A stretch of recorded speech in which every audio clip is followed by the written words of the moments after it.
following program is in described video for the visually impaired. It is also suggested that you listen to it under the influence of heavy drugs. Thank you.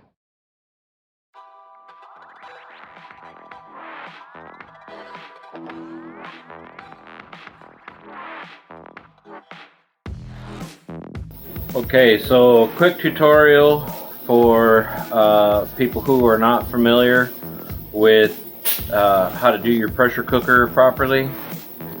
As you can see here, once it reaches its 15 pounds of pressure, you need to back the heat off. Now, if you notice, you really can't hear the vent weight making any noise. It's very, very minute. A lot of you guys are putting quarters on the top to weight it down so that it doesn't make noise. The reality of the situation is that if you tune it in the way you're supposed to, the way that it describes to you in the manual, it should just move like this. It shouldn't make any noise. As long as you got your 15 pounds of pressure and it's moving, you shouldn't be hearing any noise if you have the heat backed off to tune it in correctly. Okay, so unfortunately, the All-American does not function quite like the Presto does. There's really no way to get around from hearing the jiggle weight. There's no way to dial it in to where it doesn't make any noise whatsoever.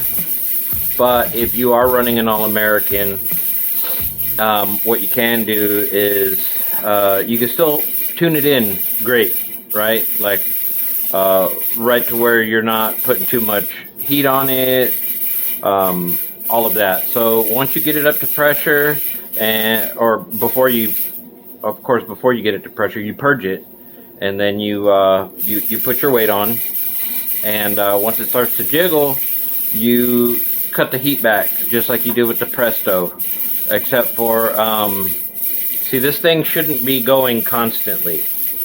If you'll notice, it's intermittent, like when I first started the video, and like right now it's not moving at all. That's where you should be. It shouldn't be going constantly. If it is going constantly, you've got too much heat on it.